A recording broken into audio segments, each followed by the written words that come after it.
Hello, welcome to the Nintendo Bros podcast. This is Pete. And this is Derek. And welcome back. We've been a little bit, hasn't it, Derek? Yeah, it's been a few weeks. I think we delayed this one because some big Nintendo stuff happened this past week, so we held off for a bit. Yeah, there was a Nintendo Direct, the September Direct, the typical, they have it every September. They really do at this point. Yeah. And, so we watched that the other day. And Derek, just before we kind of dive into things about the Direct, what was your anticipation levels? Was there anything you were hoping to see? Was there like a dream that you were hoping to see? What was your kind of before feelings? Yeah, like I didn't expect anything huge. Like, we've talked in several of our podcasts that the Switch 2 we feel like is on the horizon. Seems like a 2024 is a quite likely thing to happen for Nintendo's next console. So, I was hoping they would wrap up some games, show stuff that they've already kind of talked about. Maybe one big surprise or some remakes, that'd be awesome. I didn't really have anything technically on the mind. There's a lot of people talking about Twilight Princess and Wind Waker HD coming, or people often talk about the F-Zero GX. People have rumored about, Metroid Prime 4, Metroid Prime 2 and 3 remakes. So there's a lot of things that were possible, but I knew that I didn't expect anything. I didn't expect a new 3D Mario or something huge. Maybe one of those kind of big surprises, but not necessarily like the cataclysmic, like this is insane to show this now. I think those are going to be waiting for the kind of the Switch 2 reveal. But I expected, maybe one or two kind of decent, like, all right, that sounds cool.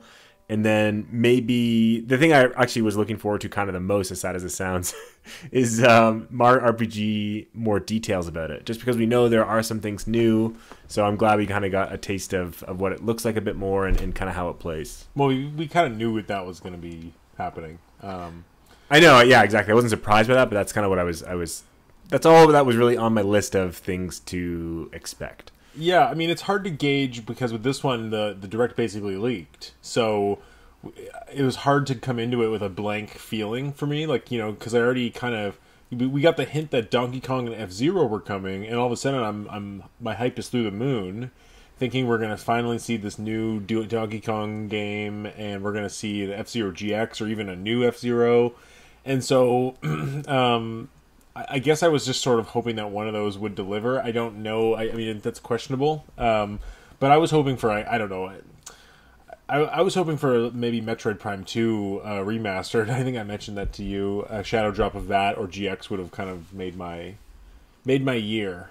Yeah, it would have rounded out the year pretty nicely. I agree. Yeah, I mean, although it's a funny Direct because there's a lot of games that I can tell are for certain people are really happy. Not necessarily my kind of Direct, but definitely nothing. There's no big AAA massive game here left for Switch. No, but yeah, exactly. I just want to say before we talk about games, there is a game that was newly announced here that is probably my game of the Direct. That's not the final showing game. There's another game I think you're gonna be surprised that I'm super excited for. Okay, well let's just dive into it in order of how things were revealed. So the first thing they showed off was the long-awaited Splatoon 3 DLC Side Order, which looks pretty cool. Has a really cool kind of muted color tones, and it looks almost like a kind of like the tower defense or tower climbing style of Returnal, if that makes any sense. It's funny. I was going to say the exact same game to reference. It looks like that kind of roguelite, like you restart, but you don't have to, you progress, but they said it's replayable. So it seems like there's a progression to it, but also replayability to it. It looks like a roguelite. Yeah, but it looks like you can keep... It looks like there's an end. It looks like you can actually progress and save and whatever, but it looks like you can restart as well. It looks like there's a lot of cool upgrades, which I think is really awesome. Yeah, it looks cool. I mean, here's the thing, though. It looks like to buy this, you have to buy both the DLC packs, right? You can't buy them individually. So we will be paying the full $40 for to have Splatsville, Yeah. And there was an element to me of this that it looks cool, but it looks like another mode where I was hoping for kind of like a story-based campaign, if that makes any sense, where this looks almost like more of the type of smaller mode you see you see as DLC. You know, it's a little bit like, I mean, we don't know it's fully there, but it feels a little bit like almost like a solo player Splatoon or a Salmon Run. Yeah. And I feel like, that's really cool and all, but like I don't know if that's worth $40. And I think after maybe 2 or 3 times of doing it, I'm not sure I'd pick it up again. Maybe a long break between them, but I don't think I'd consistently keep playing it, or at least feel like it was meaty. Like I feel like after a while, I'm like, well, this is just the same thing again and again. Where at least the campaign, they change things up every level. Exactly, and I think the thing to keep in mind here too with this is that the Splatoon, when Octopass expansion came out, it was announced only a few months after Splatoon 2 came out, and it came out less than a year after Splatoon 2. So it came out within that first year, where by the time this one comes out, it comes out next year, spring. I mean, that'll almost have been 2 years since the release of Splatoon 3 at that point. So, I mean, the thing for me is that at that point, am I going to be sitting, okay, I want to spend $40 to get back into this game, to get back into one mode? Probably. I probably will, because it does look cool, and I want an excuse to play another, dozen hours of Splatoon. But there is an element to me where I'm like, if this gets bad reviews or doesn't get, a great... This doesn't look great when it comes out, I can see myself actually not buying it. Just seems a little bit too late. Too little too late. Yeah, I mean, I think it's cool for those that are huge Splatoon fans. I have no interest in it. Like, I love Splatoon only a little bit. Like, I play it once in a while online, that's it. But yeah, to me, this isn't something worth getting, especially for that price. Yeah, I was really hoping for like either a cool single player campaign that would be worth it, or even a co-op campaign. But this kind of tower defense thing, I don't know. I just don't know. But anyways, it's coming. I was really hoping it was going to come this fall. Like, I'm surprised it's actually not coming this Christmas. That's what a lot of people were expecting. So to see it come next spring seems even like it was, I don't know. I was surprised by that. I was expecting to play that this Christmas. I don't know about you.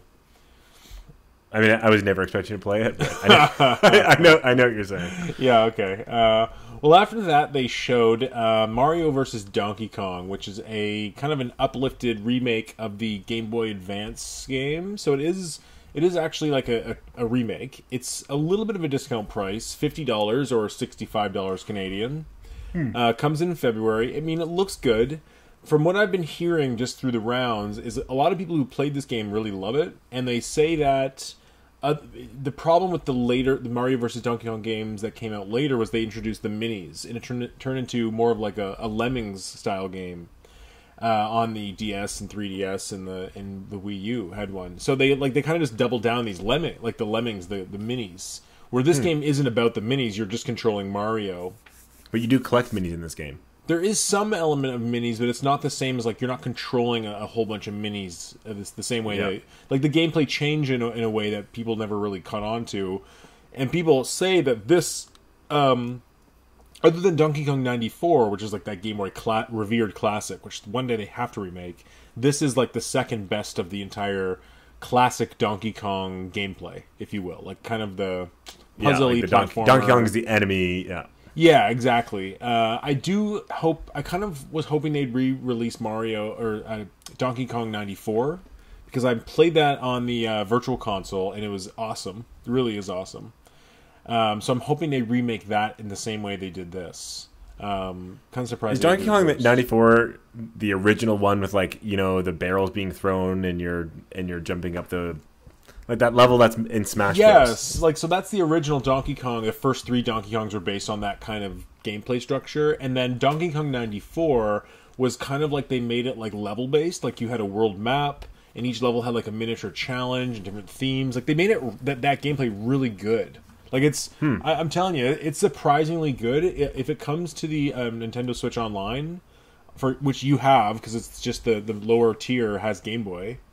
I'd recommend giving it a play. It's a really good platformer. Okay. I'd love a remake of that. Yeah. So, but I was disappointed with this because I was hoping we'd get this awesome new rumored Mario Galaxy Team Donkey Kong game, or even a 3D Donkey Kong game. And it's like, this game I'm probably not even going to buy. So where do you sit on this, Derek? Yeah. So I'm the same. I was hoping So I saw someone comment that it's been 10 years since we had a Donkey Kong game, like a new one. And, when we first heard these rumors, you and I were both excited that maybe this is like the sequel to Tropical Freeze. It could be a great new game, or even, a sequel to Donkey Kong 64, like a kind of 3D open world kind of game. But I did play this game originally, I think on the Game Boy Color, I want to say, or the Game Boy Advance. I'm not sure. The Game Boy Advance. Yeah, okay. I did own and play this game because I do remember it. I think it's one of those games that's like kind of fun, but it's like it's Nintendo level difficulty of a puzzle platformer, and it's like the best way to describe it. It's almost like Captain Toad in 2D, where if you want that kind of chill, lighthearted, fun experience, go for it. But it is not anything stimulating or tricky, or you have to really think about the puzzle. I think it's kind of I don't know if I'd ever want to go back to it, especially now that I'm a lot older and can kind of... It's not really for me. It doesn't excite me in any way. It's awesome for those that are fans of it and want to replay it, or for people that, I think this would be a great game for, I don't know, kids that are like 10 or 12. I think that's a great kind of introduction the co-op to the... they introduced, too, seems like it could be a lot of fun for... Let's say you had like a 9-year-old son, and you wanted to play a co-op game with them. I think what would have been really cool is if they made, and I think I'm looking down the pipeline, is instead of making Mario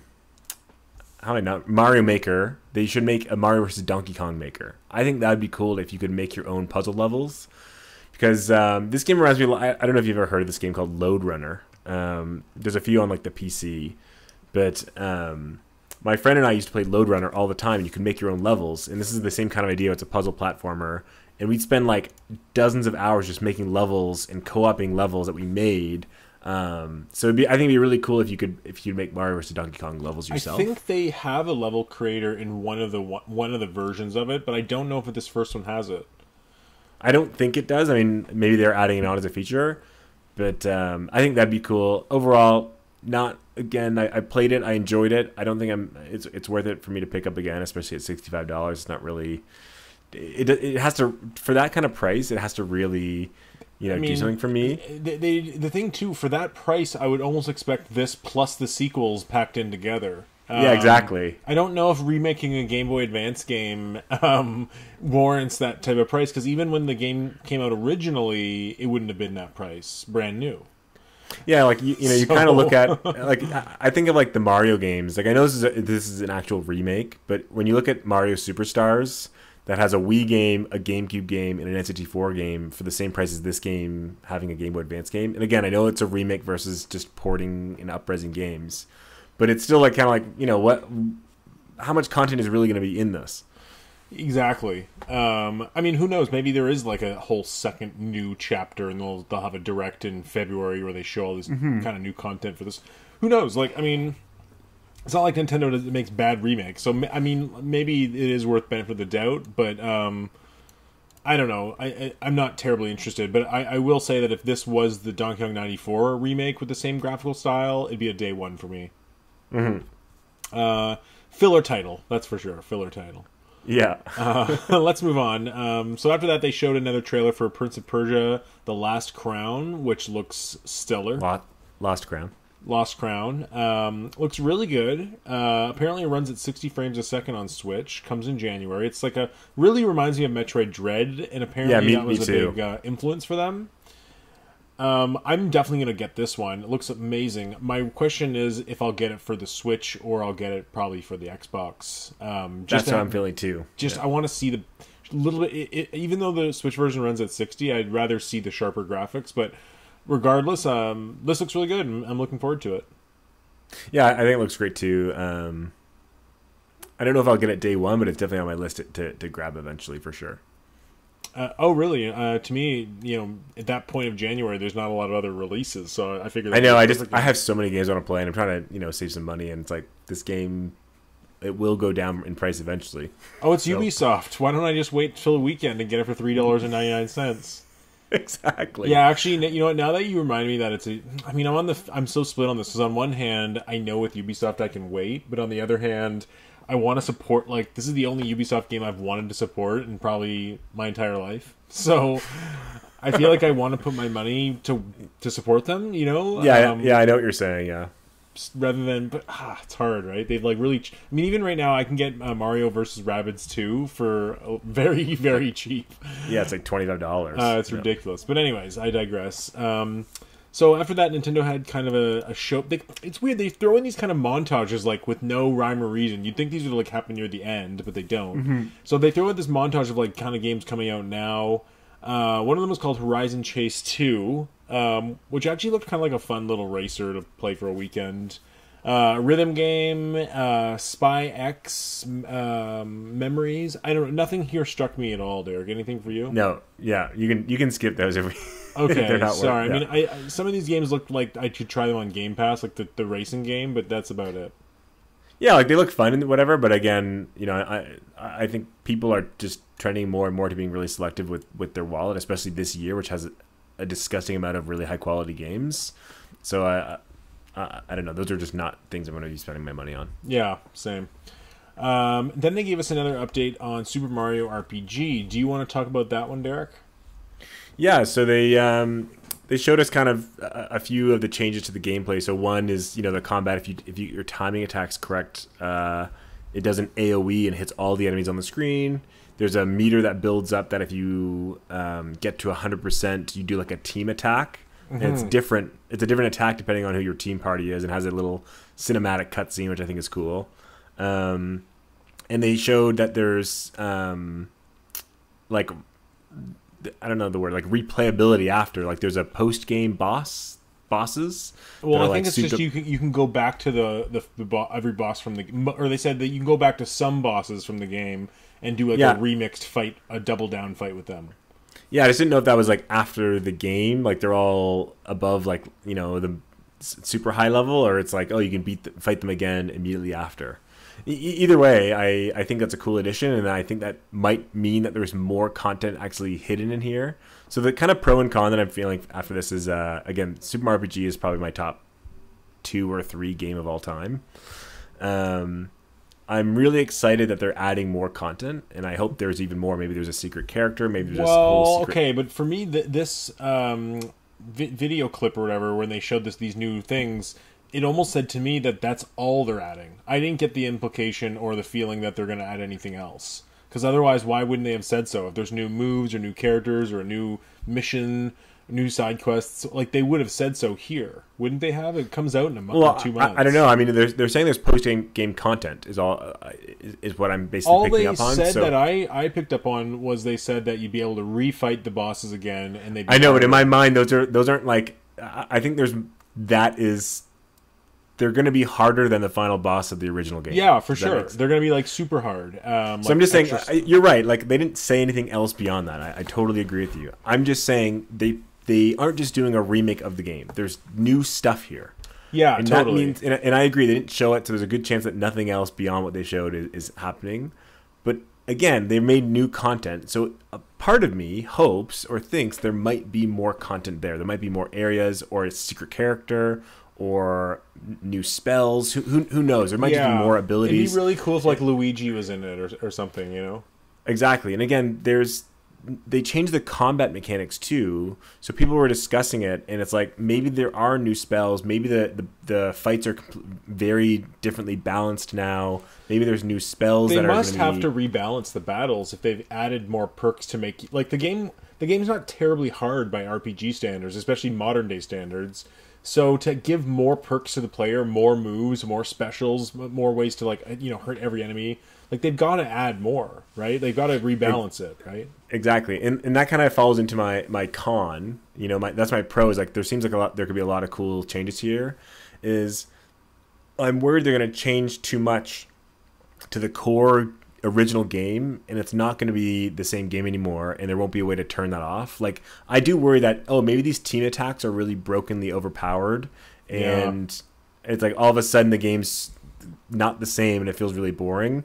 And they're just trying to more kiddie Nintendo-fy this. Like do the Nintendo the Mario Sports thing where it's like, oh yeah, you have this zany move if you exactly. You know what I mean? Exactly. Like I would love all these content if there was a toggle, or if they really rebalanced it and made it sure it's the same kind of feeling, which is hard to do, I think. I would just love if the game was hard, like reviewers are like, it's hard, but when you start the game, it says, do you want easy mode or regular mode? And regular mode's hard. How about that? Like, make that the solution. Just, I'm with you. I mean, I don't mind if they make tweaks. And from what I've seen, they're staying incredibly true to the original. Like, I don't know if you saw that clip that released from the Japanese Direct or the Japanese website actually, where someone goes through the menus and someone changes to the. You're so funny. You're like, talk about it, Derek, and then all of a sudden you just tell all the things. Yes, for sure. They changed their music to the originals. But I just mean, when you look at that menu, it's incredibly slick. Like, the game looks really well. I mean, it doesn't look as half-assed as Nintendo's typical remaster, if you will, or remake. Totally, I totally agree. Again, I think this game is going to have a lot of... I think it has a lot of high quality and polish, and I think it's going to be well refined. I just think when it comes to a remake and changing things about it, there should be ways to turn those things off or really be careful with doing those things. Like you said, I'd be okay if you could beat the game and then have a harder mode. Like, if that was what they added, is like, everything was way harder and they could play the whole game again with all those abilities, the team attack and whatnot, and it was way harder, great. Or if you could turn those team attack abilities off and the AoE attacks off, that'd also be fine with me. But if it's just the normal difficulty of the original with these extra powers, it's going to leave a sour taste in my mouth. Or what if you could, like, play the entire game again as Luigi and his partner was Egad, and the whole story was exactly the same. It was just like redoing with a different character. That'd be cool. That'd be cool. Yeah. They for sure would have announced those things already, though. Here's the thing: is that little clip that's been released of the Japanese menu? Has anyone translated that yet? Like, has anyone gone through and figured out like what are the entire suite of options? Like, I'm sure someone has, but I haven't really looked into that. I saw someone hoping you could switch to the original sprites. And I'm like, I don't think that's happening. But I was really surprised to see the music being able to switch, because Nintendo's never done that in one of their remakes. Yeah, and this is made by Nintendo, right? It's not Square Enix. I'm pretty sure, yeah.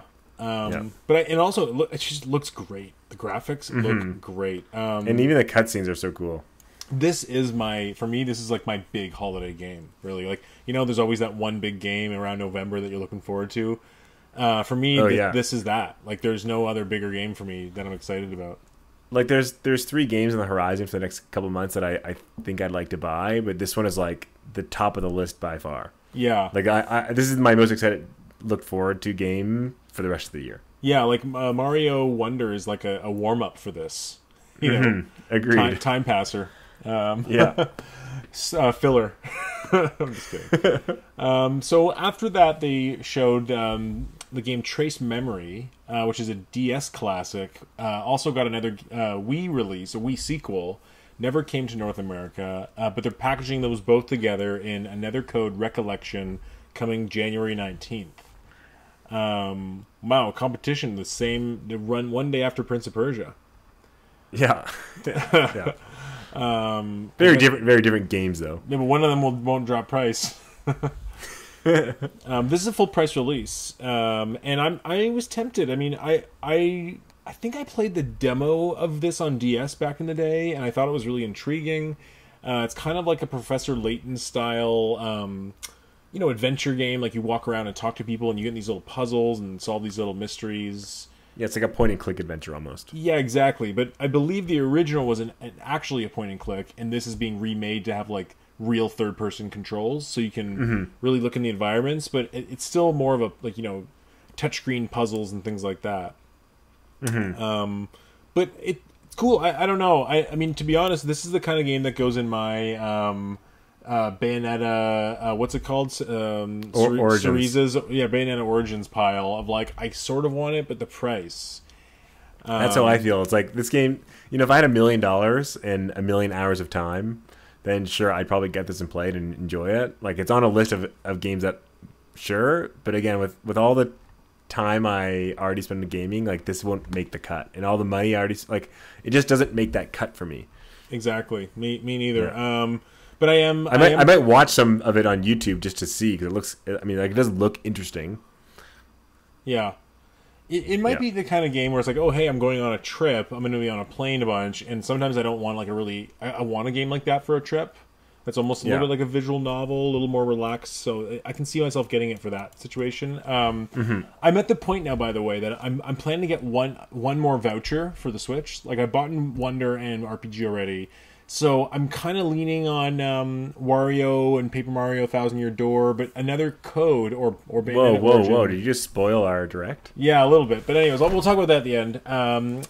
Let's move on. So after that, they showed a big release, maybe what their biggest new upcoming game, which is now got a title.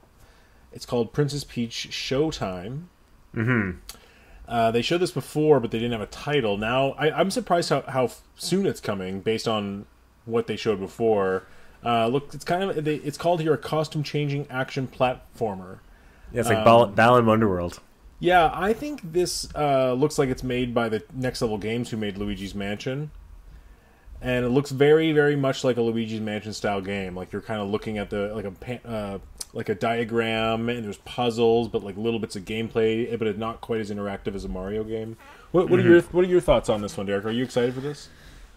Like, I'm kind of on the fence. Like, I have to see more and see reviews and see what people that are a bit more serious of video gamers feel, because this game could go either way, where it could be like a Luigi's Mansion, where there's a lot of content that's really fun and engaging, and puzzles, and there's combat, and it's just more interesting. Or it could be on the other direction, where it's like very kiddie-ish and short and easy. Like, it almost could be. I really like Kirby, so I don't mean this as a slander, but like it could be like a dumbed down version of Kirby, where it's like just like unbelievably simple, and it's just like to introduce, I don't know, to get more girls into gaming. I don't really know. But I'm hoping it's more like the Luigi's Mansion, where there's actually content there that's engaging for players of all levels and all, I don't know, interests. I think it looks great. Like, I think as far as like the graphics and the things we saw, it looks somewhat interesting. I just don't know if they showed enough to be like, oh, like this is how the game works. Like, I want to know how the game actually works. Yeah, I mean, it looked like the different costumes only give you kind of like, it's not like the Sword Fighter. It looked like it gave you this kind of like really cool move set. It looked like it almost put a costume on that gives you one move to cut vines. So yeah, I just it's like Balan Wonderworld, exactly. Yeah, how interactive that was, and also like each of the environments was kind of like one stage worth of an environment. So I was a little confused how, you know, I really like to explore environments in games. So like to just be in one place and kind of go from room to room, I was a little bit like, how does this work? Exactly. I just need to see more and kind of read some previews on it. Yeah. I mean, I am glad that they're making a game starring Peach that it looks like they're putting high quality into, like a high quality. And it looks like they're, you know, it's her own genre. It's not a genre, but like it's her own thing. You know what I mean? Yeah. Where Luigi's Mansion has ghosts and sucking them up or whatever. It's like that's his own thing. Where it's not like Princess Peach is copying a Mario game or something. But I mean, I guess I worry that if her thing is to wear a variety of costumes, you know, those kind of games sometimes are just like watered down kids games, if you will, like he said. Yeah, but I mean, I would tune this maybe to like the same kind of group of buyers as Yoshi's Crafted World. That's what I'm kind of getting the vibe. But it's like in that game, you know, I did not like because it was kind of mind-numbingly simple. So I think this might be in the same realm. I really hope. By side note, I hope they put Woolly World on Switch. Or Switch 2. Switch 2 in 4K. But yeah, I think Princess Peach will do decently, and it is another one I was kind of like, it feels like a you know, the year that Switch 2 is coming out kind of game to release on Switch. And I think it's just a way to keep having games come out. Yeah. Yeah, and it's also, you know, when people if they release a new Mario, you know, Galaxy or Odyssey game in the future, people won't kind of say, oh, will Peach be playable? Will it start Peach this time? If they give a game like this for Peach, you know, so let's them stick to their basic Mario game. I really thought they were going to make like a 3D kind of big sandbox style Peach game, but looks like this is the direction they're taking her. But yeah, I mean, there's a very low chance I'm going to buy it. Like that trailer didn't sell me on the gameplay personally. Me too. I don't think it's a 0% chance, but. And again, it all depends on those previews. But yeah, it's pretty low for me too. It's pretty low for me. Yeah, it's like under 5% chance, I think. Yeah, same. Let's move on. After they showed the Saga Emerald Beyond, I don't even remember. Pass. A pass. Okay. So after that, they actually showed a cool one. Tomb Raider 1, 2, and 3 are being remastered. And this is something that I might dip on because I don't know. It's just like a classic collection. Did you ever play these games? I've never played them. I don't know if I don't have any nostalgia. Like they look okay. I have a little nostalgia. I used to play the first two on my friend's PlayStation, and I remember it was one of those games that we were too young. It was like too hard for us, but it was cool. Like Lara Croft has a mansion in one of them that you can just kind of roam around in and explore, which is really cool. There's like hidden areas. And I think if they remaster the controls properly, because the biggest problem is the controls. You can't even control the camera properly, right? It's really it's not tank controls. Though. It is, yeah. It's like tanky controls. Oh. So if they if they kind of remaster the controls, I'd be interested. I really like. It looks kind of cool, like how they're giving it like a polygonal remaster. It's not like a total, modern remaster. It still has kind of a retro look. But I think that'd be like a fun one on as a collection to have. Nice. Yeah, let me know how it is if you get it. Yeah, I mean that's a February release. I might get that instead of Mario vs. Donkey Kong. After that, they showed Detective Pikachu Returns. Comes October. I think this looks really bad. Yeah, I mean, no interest. Yeah, and it looks like it's weird because it seems like there's too much reading and too much of a visual novel for like young kids to like it. But the gameplay looks so incredibly simple that I don't know if those it's like who's this made for, right? Because the gameplay is so simple for kids, but the reading it's got to be like the Pokemon hardcore. Like I don't know. It just looks like a 3DS up port. Like it looks like a game that was being made for 3DS and they ported it. Frankly, totally. Anyways, not gonna buy that one. After that, they showed Trombone Champ, which is already out on PC. I believe it's kind of got a little bit of a viral thing already. This looks really fun. I actually thought about buying this. It came out Shadow. Me too. It's so funny. Yeah, it looks really fun. I don't know. This is the kind of game I might just buy one day. Yeah, I think that it's kind of like, is the price right? If this game goes down to, I don't know what the price is, but even like $5, then it'd be kind of fun to play. It's one of those party games that everyone just thinks is fun. Yeah. But I wouldn't invest serious time or money into it. So we'll see. Yeah, exactly. Okay. Well, after that, they showed Battle Crush, which is a MOBA. I don't know. Pass. Okay. Yeah. But after that, they showed Contra. And okay, so when the C was being drawn on the screen, I got a little excited. I'm like, oh shit, they're bringing Contra back. Maybe it's a Wicked Collection or a remaster or something, or Contra 99, I don't know. And this looks awful, even though it's Next or Way Forward is making it. The team that brought us Shantae and brought us, Advance Wars remastered.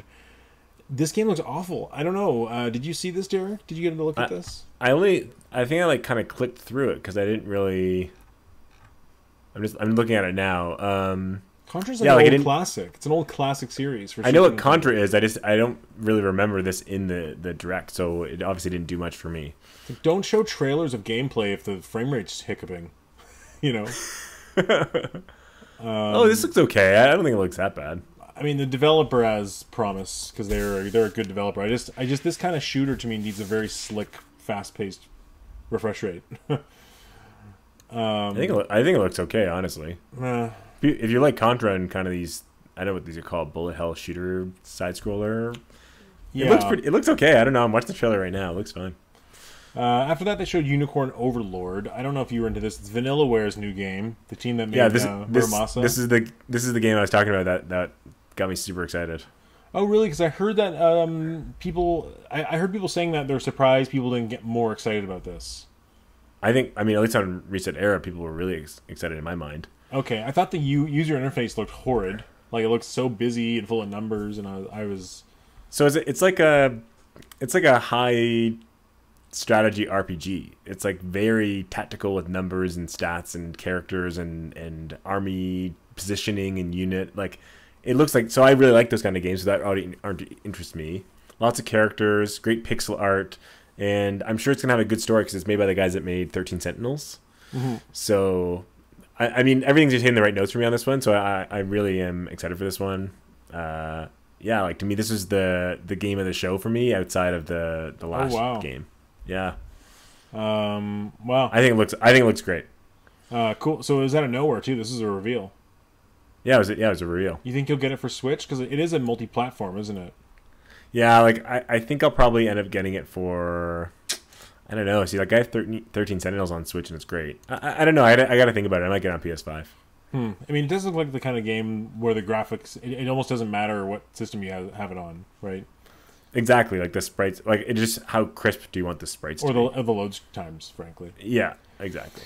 After that, they gave us another look at Luigi's Mansion 2 HD, which is coming to Switch next summer. This is a weird one because I don't know. I mean, I really liked it on the 3DS, but this is not something who asked for this, right? It's my least favorite Luigi's Mansion by a lot, like by a lot. Oh wow! I have zero interest to play it again. I like it more than the first one. I do not. The thing that's weird to me about this is why don't they put 1 and 2 into a package? I mean, it can't be. Come on, just they already have 1. They remade it for 3DS, so is it that hard to just get that into this collection here? That's kind of how I feel a little bit about the Paper Mario remake we're going to talk about later. But yeah, I know exactly what you're saying. It's like, for me, I don't know if it's like a little bit of an OCD, but it feels weird to like have a remaster version of a sequel. A little bit, doesn't it? Yeah. Because it's already a remaster in a way. But I think the difference is that with Luigi's Mansion 1 and 2 is that 1 is so short. And, even on GameCube, it felt like too short of a game. Like, it just didn't feel like a real big, large game, even at the time. And it's still got this it's still a great game. It's just a great 5-hour game. And it's just now with them remastering number 2, it's hard to kind of be like, well, are you ever going to release 1? And are we going to ask to pay full price for that? Like, it just would have been an easy thing to conclude, where Luigi's Mansion 2 is fairly long and had multiplayer. So it was, it does justify release. The one thing that throws me off, though, is that Luigi's Mansion 3 looks so much better, and this one really does not look as good as Luigi's Mansion 3, right? It looks, of course, yeah. It looks well worse. Like, they didn't upgrade it the way that they didn't. It's not like The Last of Us 1 remastered where it looks like The Last of Us 2. This looks like the 3DS game, up-res, yeah. And I don't know. Seemed like a good opportunity to get 1 and 2 on there and like catch people up with the series. And it's weird to me. Like, this is going to be one of those games that doesn't sell very well, I think, and it's going to come out when we already know about Switch 2, and Switch is on its final breaths. So, yeah, I don't know who this game is for. Yeah. I think probably what's happening is Next Level Games, when they finished Mario Soccer, went on. They've been kind of remastering this one and working on the Peach game. Both are smaller titles, right? Yeah, just trying to get just content out before the Switch 2.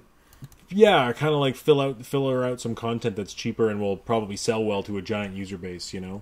Yeah. After that, they talked about the museum, which is opening next year, which seems really cool. I'd be down to see that. How about you?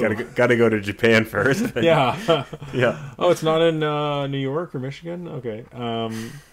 They showed off some new amiibo. I don't really care about that. I'm going to kind of skip some of these things, Derek, because we got a lot to talk about. I thought you were... I think you should skip more than you are right now. Okay, let's jump into the F-Zero 99. Yeah. I was really excited to find out what this was. I was hoping for a GX remastered, but this is pretty cool. Have you had a chance to play it yet, Derek? What do you think about this? I haven't had a chance to play it. I hear a lot of people like it. It looks like it's really fun, actually. I think that kind of craziness interests me. I've been so busy, I haven't had a chance to give it a go. It's really great. And the one thing I'll say is that you can jump into it for like one race. Like it's like after I've played like Pikmin sessions, I like do a single race, and it's just kind of this nice little palate cleanser that's a quick thing. But yeah, I hope this reinvigorates the franchise and they do a GX remaster of one on Switch 2 or even a new F-Zero, because yeah, I love F-Zero and this is really cool, this one. Yeah, it seems really cool. Yeah, like, I mean, I'm not even kidding, it's probably going to be on my Game of the Year list. I wouldn't be surprised. It's just like, it's thrilling. Like, I don't know what other game you race that many people at once. And it's perfectly suited for that aesthetic. Like, you'd think, at first I'm like, oh, maybe they'll do F-Zero 99 in the GX style. but I don't even think it would work as well. There's something about this that just works. Mm-hmm. But anyways, I hope you give it a try, Derek. It's really, really cool. Yeah, I really want to, for sure. So yeah, later in the direct, they showed another little trailer for WarioWare Move It, coming November 3rd. Weird release, I mean, for me to buy this, but I think this looks great, WarioWare Move It. What do you think? I think it looks good. I mean, I think we already talked about this, but the biggest problem I have is, like, I would want to play this with friends, and I don't think I have any friends that, like, I'd see enough to play this. Fair, yeah. I mean, it does look like you could have a lot of fun with just one other person in this game. That's where it is for me, and I just like some of the modes they showed. Like, they showed like a kind of a Mario Party light mode where you have a map, and there's like 2-player co-op mini games, and they have the mini games with the IR sensor, and I really love that they're returning to the style of the Wii one. So yeah, I'm leaning heavily on this being one of my voucher games. I think it looks like a real great return to form for this. What makes this series fun? Well, if you get it, I'll play a lot when I come back for Christmas. I'll play it. Yeah, it might be really fun in a group. Yeah, for sure. After that, they showed it was a Kickstarter game called Ayuden Chronicles from the Suikoden creators. This game I thought might be up your alley. There are other Ayuden Chronicle games, I think. This one's called 100 Heroes. It's funny, I was really excited for this game. I wanted it on our Metacritic games list. I thought it was going to be right up my alley, but this trailer actually did the opposite for me. It looked really not good to me. It just looked kind of different graphical styles between the setting and the characters, and it just didn't look like it was that well polished. I agree. It didn't mesh well at all. Yeah, like where other times they've shown this game off, it looked really good. So yeah, like I think I'm leaning more and more to, like, this game just isn't really for me. Especially with the game Star Ocean 2 coming, the remaster, which looks superb graphically. Yeah, that game looks really cool. There's a demo. Have you tried that, Derek? No, have you? No, I want to, but apparently even on the Switch it runs really well. So apparently it's really good. I don't know. I'm kind of itching to get into an RPG at some point. But I guess Mario RPG is coming, so yeah. The other day I like almost bought Sea of Stars. I'm playing that right now. It's really good. Yeah, everyone says it's good and it's fast paced, but I just don't know. I only have so many RPGs in me a year, and I don't think you'd actually like it though. The combat is a little bit repetitive. Where okay, I mean the actual world and music and graphics are amazing, but I don't know if that's the best RPG for you. Well, if Mario RPG comes out and I beat it, it'll be the first RPG I've beaten since Mario RPG. That's not actually true. There's no way that's true. I beat Paper Mario 64. You never beat the 1,000-Year Door. Did you ever beat, like, you must have beaten Bat and Kados and stuff. No, I didn't. And I didn't beat 1,000-Year Door. I remember I rented it and only played the first few chunks. So I really don't play RPGs. I almost beat Chrono Trigger, too. I almost. And no Final Fantasies. No. Yeah, holy smoke! And I guess you're not counting Fire Emblem games, but I don't even think you beat. I don't think I've never beaten a Fire Emblem. So I know that just shows your genre. I didn't even beat Elden Ring. That's true. I can't count that. But no, I beat The Last of Us, and there's some RPG upgrading mechanics. Yeah, you beat Zelda. That's an RPG. Yeah, I beat Zelda. Okay, anyways, after that they showed a little glimpse of Wave 6 of the Mario Kart 8, the final booster course pass. It's such a mouthful. Yeah, only one level, but they showed a lot of characters, which I thought was really... They confirmed the characters that I was hoping would be there. Same. I'm really happy Diddy Kong finally made it. It only took 10 years. Yeah. Like, I've literally been waiting 10 years for that, so... Yeah. It was weird though. It felt like this deserved more attention, so I'm surprised they didn't just not announce this and maybe have a big blowout of it in a month or two and show all the courses. And that's what they know. That's the way they've done for other ones where they just had a Mario Kart 8 mini direct where they just showed the courses and stuff. Yeah, totally. Or like a Twitter trailer really, and they showed a taste of it at the direct. It just seems like this is a big deal, and I mean, I'm really hoping that the course, like the special course this time, is a Diddy Kong Racing inspired one, and I think with him in Funky Kong coming, that's possible. They definitely will show this again before it comes out because they haven't told us a release date. So there is like gonna be another trailer coming. So Probably, I imagine this would come in November or December. yeah, or even at the Game Awards or something. Yeah. Okay, then they showed Among Us. Don't care, a little upgrade on that. They sizzle reel for some Pokemon Scarlet upgrades. Don't care. So the sorry, We're such a funny podcast. We're like we just pick what we want to talk about. Where like people listening might actually like rather hear about Pokemon than the things we talk. I don't think anyone's listening to our podcast being like, "Oh, I hope they talk about the Among Us DLC that they're not." No, yeah, that's true. That's true. But anyways, the big one more thing, unless I'm forgetting anything, was Paper Mario: Thousand Year Door is coming remastered to Switch next year. No, it's remade. Remade. Sorry, you know what? Remake, remaster, they mean the same thing to me now. Like they blurred together. There's no defining lines. They are not the same thing. The lines are so blurred. So sorry. It's a I thought it was a remaster in the sense that it really just has a graphical upgrade and some UI changes, but the story will be the same and everything else, right? True. Actually, you're right. This actually might be a remaster. You're right. I'm pretty sure it's more on the line of like they haven't actually. It's not like Resident Evil 2 remake where they fundamentally changed the game. This game will almost look. You could probably look at it before and after. It's a remaster. It's not like an up-res though. It's an actual remaster. Yeah. Yeah, but I will say the graphics look superb. It's the thing we've been asking for decades, literally decades. Like just return to this style of Paper Mario. I'm definitely gonna buy this. I'm excited. I mean I have a feeling I'm gonna buy it and it's still gonna be kind of like an 8 out of 10 for me, because it's just still it's more. I'm gonna love it. I think it's gonna be great. I remember playing this on the GameCube when it came out. I remember not being enthralled by it and thinking it was like it's kind of easy, kind of basic. I got way farther than you on this game. I think did you rent it, right? Yeah, I rented it. My friend had it, so I played a little bit at his place too. I feel like I played it more somehow than you did, because I got to like the very last chapter. Okay. The second last chapter. I loved this game. Like I liked it more than the original. Yeah. You know what's funny, when they first showed this, like the very beginning of the trailer, and they showed the first clip of it, I'm like, oh, this must be a Paper Mario 64 remake. Yeah. And I was thrown a bit off, and then I thought about it. I'm like, it's interesting how it feels weird to me when Luigi's Mansion 2 is remade or remastered. I'm thinking, where's number 1? Because this is not. If this was called Paper Mario 2 and it was getting a remaster, I'd be like, well, where's number 1? But because it has a subtitle instead, it doesn't feel as weird. Do you know what I mean by that? I agree. I still would like the first one just because the first one's they're kind of like they're so symbiotic. Like it's a 1-2 that I feel like these two almost should be packaged together.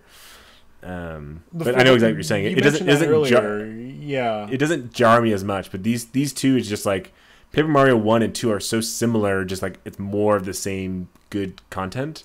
Where when Super Paper Mario came out on the Wii, it's quite a different style of how they went, and they continued to going in that direction. Yeah, they never did the buddies again. They never did the combat RPG again. Exactly. Yeah. So I'm hoping that maybe this is their way of segueing back and making another Paper Mario like this, like a brand new one, with buddies in the same kind of style. Well, I mean, that's the same thing everyone's hoping for Mario RPG as well. Yeah. Did you hear? Sorry, I'm gonna jump topics about the Switch 2. Did you hear the whole button color thing? Yeah, I don't believe it for 1 second. Oh, I totally do. What, that the button colors represent the colors of the Switch's Joy-Con? So the button in Mario RPG, the colors prompts on the screen are not what the controllers have been or ever have been. So people are speculating, because these are Switch games, that it confirms that the Switch 2 will have backwards compatibility, because it looks like those button, like, why would they make the A button red? No Nintendo system has ever used a red A button, and neither of these games on their original systems, like the prompts in Paper Mario with 1000 Year Door and GameCube, the A button is green, but they went out of their way to change this color to red for the A button prompts in Paper Mario. And in Super Mario RPG, they were not that red either, but they changed the colors also for that. So people are saying, because they changed the colors, that those colors might actually, whether they're on the controller of the Switch 2 or not, that's the color system that they're using for the Switch 2. And red. red for the A button or whatever. I don't believe it. You know what? Can I tell you why? It's too wild. I think it's too wild not to be right. I think it's no for way. sure true. I think it's just the color that they chose in the game's user interface for those button prompts. But it doesn't make any sense to pick a color that no controller of Nintendo's ever used. Okay, but and if you the think original about game doesn't use, and multiple games are using the same color prompt. Nintendo hasn't had a colorful buttons layout in 20 years. So what's the thinking that they do that now? Yeah, but if you look at all the other, you should watch the video on this because like you got to watch the whole video. Like it'll change your mind for sure. I don't. The thing that breaks it for me is that I don't see them releasing a Joy-Con that has a color scheme on the buttons. I just don't, and I also think that it holds them back from releasing different multicolored Joy-Cons the entire generation, right? Like there'll clearly be Joy-Cons that have different color schemes that won't line up. So I don't think they would ever go into a user interface mentality of thinking let's color the buttons the way the button is colored on the controller. But then why did they color them? Maybe it stands out better on the screen. Maybe there's there's levels of the game. They could have gone with the original colors that stood out just as well. Well, they're redoing the entire user interface. Yeah, but why redo the interface to a random color? Why not just redo it to a green? I just think it's this style of confirmation bias that it's like this lead thinking that it just doesn't make any sense. Especially to me, it makes so much sense. Like I don't even know how you can't see that. To me, it's like it's so obviously a confirmation. I don't even know how you can like have a way to debate that. I don't know, like having like all sorts of games have different colored button prompts. Right? No, they almost like 99% of the time they're matched to the controller. So you really think the new Switch, the face buttons will all have different colors? I don't know about different colors, but I know the A button will be red or whatever. Okay. I don't know. I don't know. Maybe I'll have to watch this video. But I read about it. And I'm like, that's the dumbest idea ever. I don't know. I could see it being the Switch with gray Joy-Cons or whatever, and the four right buttons are colored. Yeah, I mean, I can see that, but we got to remember that this game is being marketed as a Switch game. So, I mean, I know, but I think that's confirmation that this game is going to be goes for both. Maybe, maybe. Okay. We'll see. Anyways, I was a little surprised that they showed this. To be honest, I thought the very last thing was going to be Metroid Prime 2. But I was surprised they showed Paper Mario because, for one, it feels like there's a real lot of Mario in this Direct. If you think about it, like there's almost 5 Mario games coming out, and also because they have Mario RPG coming out so soon, as they're almost their marquee November game. Why would they announce another Mario RPG remaster also coming next year? It seems like just kind of a weird overlap. Yeah, why wouldn't you wait? Why wouldn't you show this one off in the December, January? Exactly. It put all the Mario RPG attention on that. And originally Paper Mario 64 was called Mario RPG 2. The only reason I could see why they did that is in their mind they had to end on a high note with something people will like and be excited about. But they don't have a lot to show for that, I think. I think they're building their Switch 2 launch lineup right now. And I think they're kind of like, well, we got to show something. And this is kind of like the last big game for the Switch. Yeah. Or it's, multi-platform. You're right. Yeah. So I think this also leads me to think Metroid Prime 4 is maybe more possibly a Switch 2 only title. I don't see it being cross-gen at this point. I think that with the jump that we are speculating and rumored to see with the Switch 2, which we're all expecting now, is significant enough that they won't design it around the original Switch hardware. I think it'll be a first-year launch window showpiece for Switch 2. Oh, I think so too. I think Switch 2 will have when they show the Switch 2, they'll show a 3D Mario, Metroid Prime 4, and then a whole bunch of sizzle reel fun games, third-party games. But those will be their two big Nintendo, look at what we got games. And I think they'll show us stuff like, hey, look, all the games you have for Switch you can now play in higher resolution.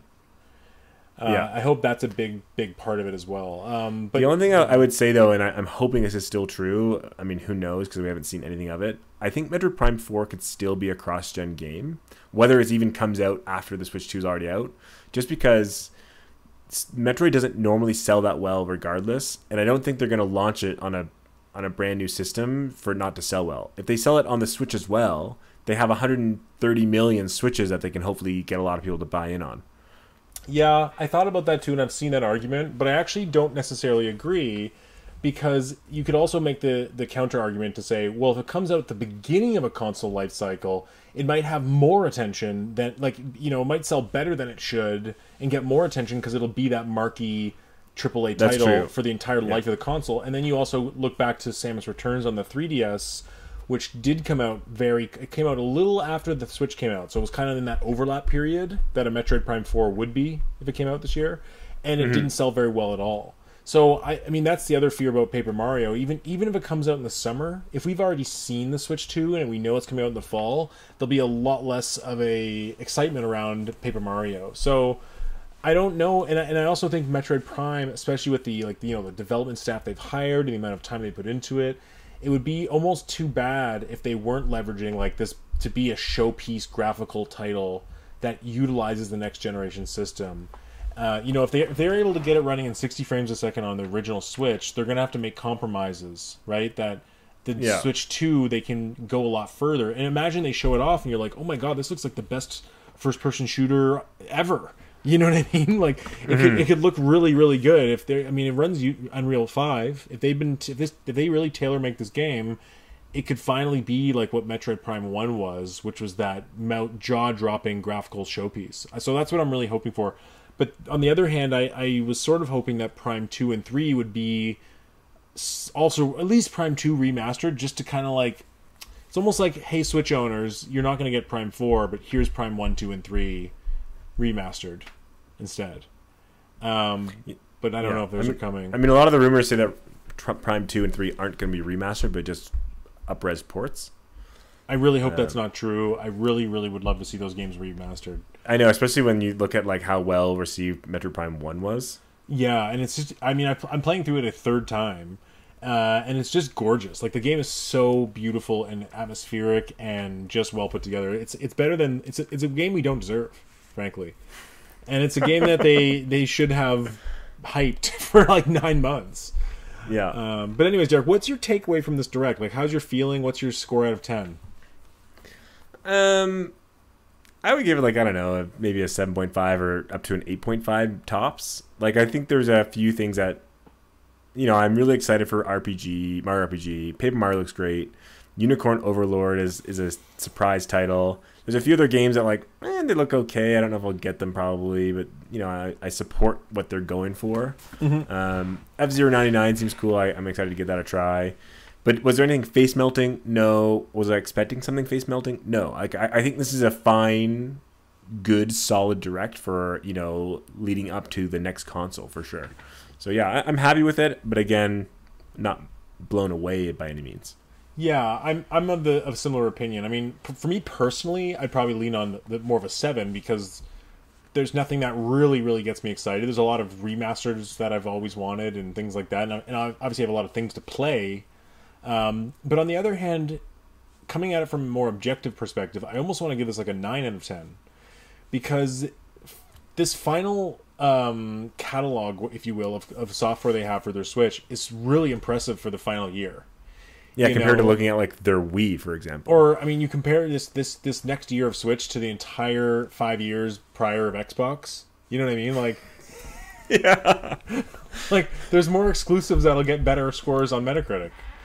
So it's just like, truly, like every single month they have something, and they're digging deep into these not cult classics, but gamer hardcore classics like Paper Mario and Another Code. Yeah. It gives me hope that Golden Sun gets a remake. Yeah, I mean, it's like anything's on the table now, and so I thought it was a really well-rounded Direct in that way, and it seems like they're just, like you said, they're doing the right things by hitting up those audiences, maybe the younger audiences, with games like the Peach Showtime. They're just perfect final year games for the Switch. And I think if they had, shown us a teaser trailer of Metroid Prime 4 and like just dropped it, fall 2024 at the end, I almost would have been a little concerned, being like, well, what does that mean?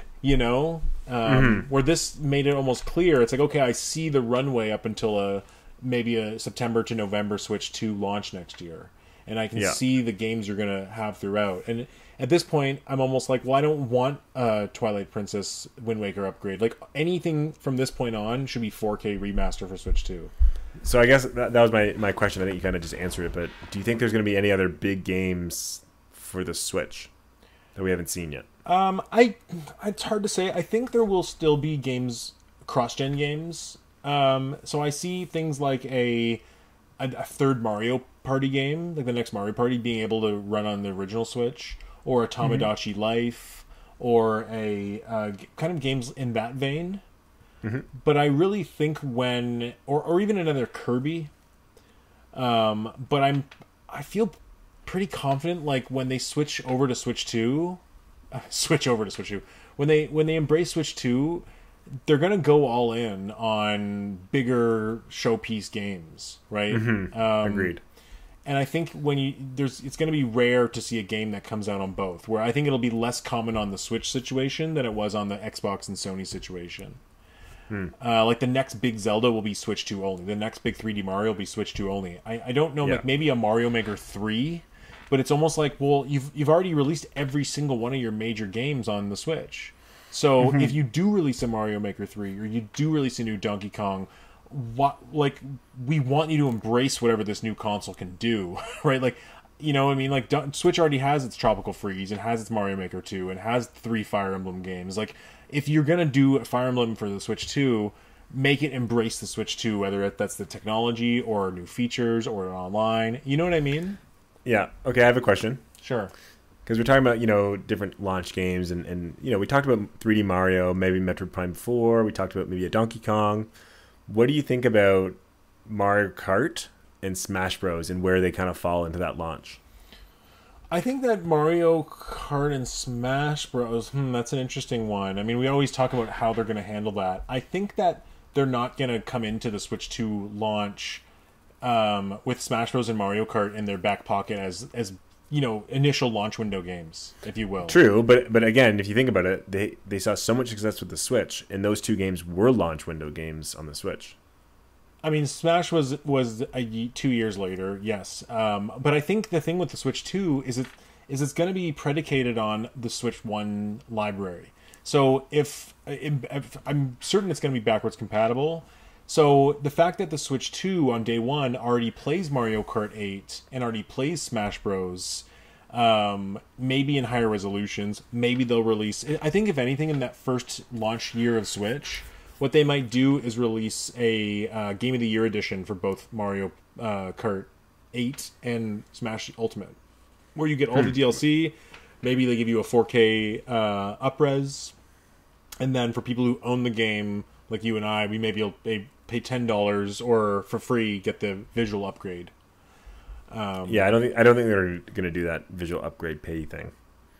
I really don't know. I mean, they have to leave it open for third parties, so I think in some cases they will. I think they'll have like pro mode, and I think it'll cost like anywhere from $2.99 to $15 or $20. I really do. And the thing that's nice about that is it means that I'm only going to buy it when I want to play those games. Like if I can still play Kirby in the original, Switch graphic settings on my Switch 2, I'm okay. Yeah. If it makes me pay to play it at all, it's a little bit of a. I don't think they'll go that route, but I really think, Mario Kart 9 or 10, they say, if Tour is to be counted. I don't know. I think it might be like a late Switch 2 life cycle game. A little bit like Mario Double Dash was on the GameCube, like a little bit of a later life release. And if they do a new Smash Bros, I think it'll be called, it'll be like Smash Bros like Underground, and it'll be a completely almost re-envisioning of it, and it'll be like 10 fighters and completely different approach. Yeah. What do you think in terms of those two games? I think one of those games could be shown again when I'd be shocked if Mario Kart wasn't actually shown at the release announcement of Switch 2. Like, the more I think about it, I'm like, I really could see, like, again, they've been building up hype the past 2 years by having all these booster passes. Then they have these 8 months off, and then they go, boom, here's Mario Kart 9 almost, or if not all the old levels come back, and you got these other 60 levels or whatever. I don't know what it could be. Like, who knows if they're going to put all the levels again, but I can see them continuing, because they know Mario Kart sells so well that they want it on their system as fast as possible to continue to sell. I mean, like, it's still one of the best selling Switch games every month. I think you're right, but I also think that typically in the past, when a Mario Kart game is kind of they've given a little bit of a window of not talking about it before the new release. Like, even when Mario Kart 8 was initially shown, they did give that kind of year when Mario Kart 7 was released in 2012. Like, they didn't show Mario Kart 8 all of, what was it, 2013? Or they did show in 2013, but I guess what I'm beating around the bush and trying to say is that it feels too close to Mario Kart 8. And I feel like, if anything, maybe it'll be that, like, the E3 2025, where they, like, unveil the big Mario Kart 10 and with the big new gimmick, and it's coming this holiday or next spring kind of thing. I see the first year of Switch 2 really focusing on this 3D Mario game as, like, a Breath of the Wild level reinvention, and a Metroid, and maybe a few smaller titles, like a maybe Donkey Kong. Yeah, like a Donkey Kirby, Kong, a Kirby, or Fire Emblem. You never know, like some sort of 4K Zelda remaster, or some sort of 4K remaster. But I think we should be expecting that next generation Nintendo won't be able to release games as quickly, because of naturally 4K, bigger game, bigger expectations. But I think it's hard to say. It's hard to say what they'll do in this first year.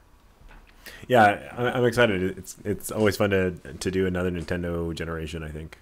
Yeah, I'm really hoping, considering the Switch 1 kind of got their big catalog out of the way, that with Switch 2 we can finally kind of hope that they don't just cycle that again. Like, it feels too soon to be like, okay, now let's go back and get another cycle of all your once-a-generation games. I almost want to spend some time where they make a brand new kart racing game, maybe a Diddy Kong Racing, or make a Kid Icarus, or make a Wario. I love some new IPs. Yeah, the Switch didn't really have a lot of new IPs, if any. Well, it did. As ARMS, and Ring Fit Adventure, and arguably Switch Sports, and some Labo, I guess, or whatever. Zelda reinvention. They reinvented a few series. Totally. I just mean, like, Splatoon is a huge success. I just would love to see them just go for it and try another game. I agree. I think they will, for sure. But I also hope we see, things like a Wario platformer.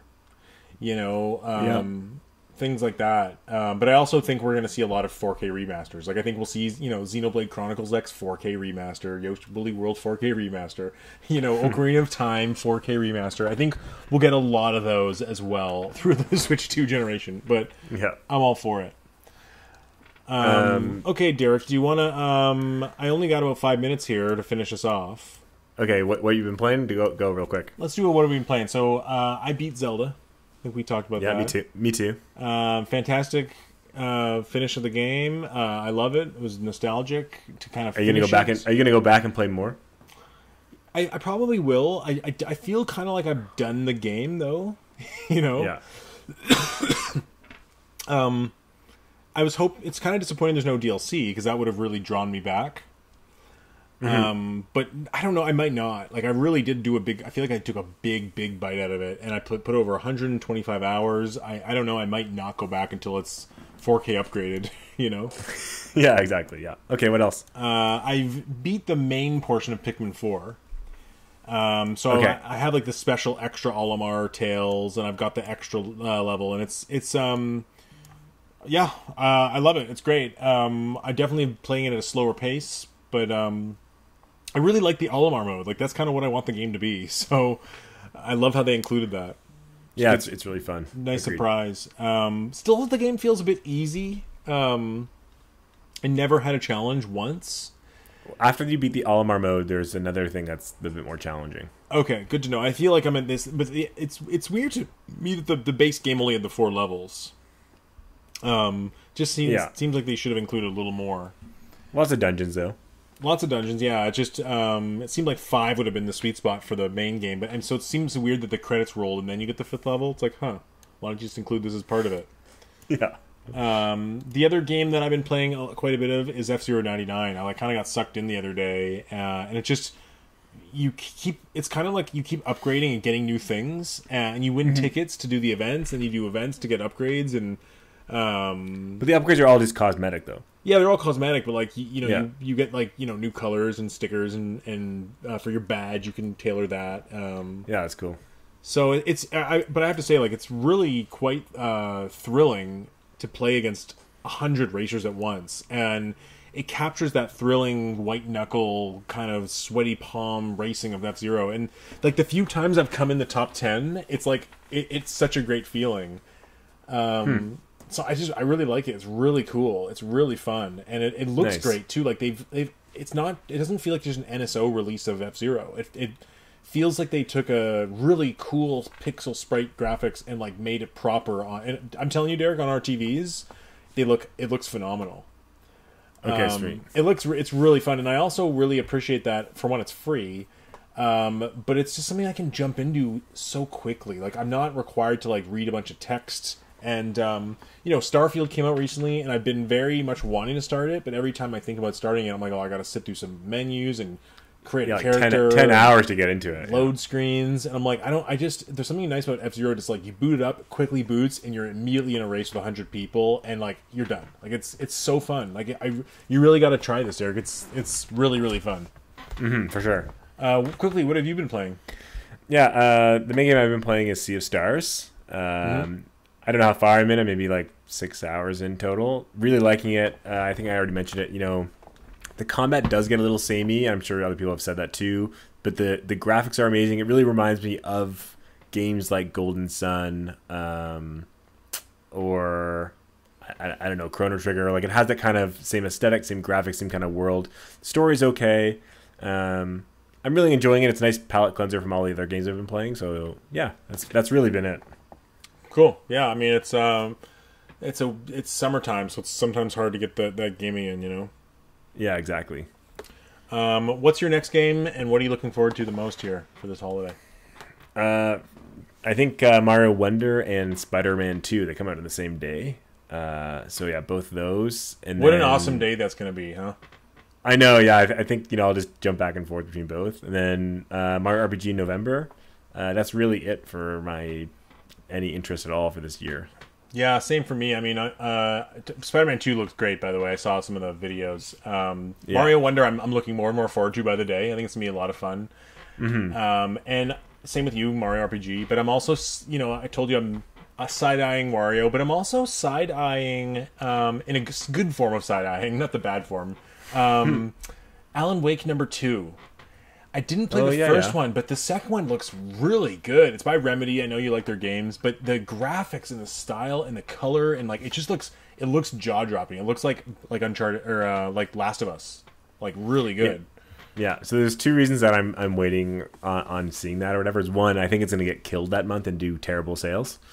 So I have a feeling that it'll bomba and go on sale quickly. And the other thing is it's digital only, and again, I'm a big kind of collector, so it makes me more hesitant to buy digitally. So I'd rather just wait. Yeah. But again, it does look good, but it's surrounded by so many other big games. What other big games are coming to Xbox? Oh, Xbox! I have no idea, but Xbox isn't this the big Xbox game for the holiday? I bet you it's not even like. There's so many other games in October, is what I kind of meant. Yeah. Is a new Call of Duty, new Assassin's Creed, new Spider-Man, Mario, Lord of the Fallen, Forza Motorsport. I think I don't know when Call of Duty Modern Warfare 3 comes out. It does feel like to me though the year has already peaked. I don't know. Considering we've already got the Zelda, Baldur's Gate 3, Starfield kind of moment, it feels like we've sort of peaked. I think Marvel Spider-Man 2 is up there. I don't think it's quite as high as those peaks, but I think that's kind of like the last. I think that's kind of like on its way down. Yeah.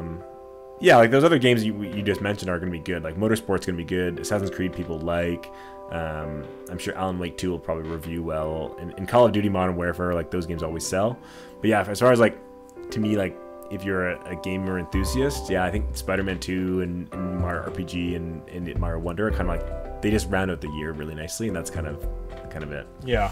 Honestly, Mario Wonder and Mario RPG are the perfect games for this year. Like, I'm so glad they're just like, brain off a little bit throwback kind of games, you know. Yeah, and I like as far as December, I personally have no interest in Avatar, and I think that's really the only game. Oh coming in yeah, December. Avatar. I might get that the weekend after for $5. Did you did you see it got shown at the Sony State of Play? I didn't see it. I'll watch it though.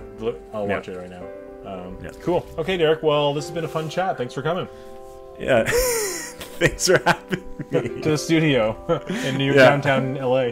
All right. Well, this is Peter from Nintendo Bros signing out. This is Derek. See you later.